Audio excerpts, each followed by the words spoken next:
Hi guys, ఈరోజు దుబాయ్లో మాది డే 3. మేము బుర్జ్ ఖలీఫాకి వెళ్ళాము. ఇవాళ అత్తమ్మ మామయ్య యానివర్సరీ కూడా. సో బుర్జ్ ఖలీఫా బుక్ చేసుకున్నాము. నెక్స్ట్ చాలా యాక్టివిటీస్ ఉన్నాయి. వెయిట్ అండ్ వాచ్ అయితే చాలా ఫాస్ట్గా వెళ్ళింది. 1 మినిట్లో మేము 124 ఫ్లోర్కి వెళ్ళాము. మార్నింగ్ అవర్స్ బుక్ చేసుకున్నాము, ఎందుకంటే సన్ రైజ్ చాలా బాగుంటుంది, అందుకోసమే వెళ్ళాము. అండ్ చిన్న టైం ల్యాబ్స్ కూడా పెట్టాను, అది కూడా చూసేయండి.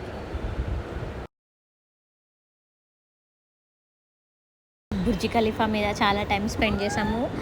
మినిమం ఒక 2 అవర్స్ ఉన్నాము, ఎందుకంటే అక్కడ నుంచి ఆ లుక్ అదంతా చాలా బాగుండే, చాలా బ్రీతబుల్గా ఉండే. దుగ్గు కూడా చాలా ఎంజాయ్ చేశాడు. కిందికి వచ్చి కొంచెం రీల్స్ తీసుకున్నాము. అండ్ నెక్స్ట్ అలా హోటల్కి వెళ్ళేసి టిఫిన్ చేసేసి ఇలా లిమోజిన్ అనే పెద్ద కార్ ఉంటుంది, అది బుక్ చేశాను నేను. అదొక 1 అవర్ రైడ్ ఉంటుంది. మధ్యలో ప్రిన్స్ ప్యాలెస్ దగ్గర కొంచెం ఆపుతారు, అక్కడ ఫొటోస్ కానీ మనం వెళ్ళి ఎక్స్ప్లోర్ చేయొచ్చు. నెక్స్ట్ మేము కొంచెంసేపు రెస్ట్ తీసుకొని గ్లోబల్ విలేజ్కి వెళ్ళాము. గ్లోబల్ విలేజ్లో చాలా టైం స్పెండ్ చేయొచ్చు. మీరైతే నైట్ 2-3 వరకు కూడా ఉండొచ్చు, అంతగానం ఉంటుంది అక్కడ చూడడానికి. ఎందుకంటే డిఫరెంట్ కంట్రీస్ ఉంటాయి అక్కడ. అన్ని కంట్రీస్లలో ఏమేమి స్పెషల్స్ ఉంటాయో వాళ్ళు అక్కడ స్టాల్స్ లాగా పెట్టేస్తారు. మాకైతే తిరిగి కాళ్ళు వచ్చినాయి. ఇలా ట్రాలీ తీసుకున్నాం కాబట్టి మాకు చాలా బెనిఫిట్ అయింది. డుగ్గుని అందులోనే వేసినాం, తీసుకున్న లగేజ్ ఐటమ్స్ కొన్నవన్నీ కూడా అందులోనే వేసేసి తిరిగినాం. కొంచెం ఫ్రీగా ఉండే. ఇది కువైట్ పెవిలియన్. ఇలా స్ట్రీట్స్ లాగా పెడతారు, సేమ్ హైదరాబాద్ ఎగ్జిబిషన్ లాగానే ఉంటుంది, కానీ డిఫరెంట్ కంట్రీస్ ఇక్కడ కంట్రీస్ నుంచి వస్తారన్నమాట.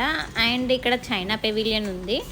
ఇందులో మంచిగా ఉంటుంది కలెక్షన్. అయితే మంచి షాపింగ్ చేస్తానైతే మస్తు బట్టలు దొరుకుతాయి ఇక్కడ. మేము మస్తు కొనుక్కున్నాం ఇక్కడ.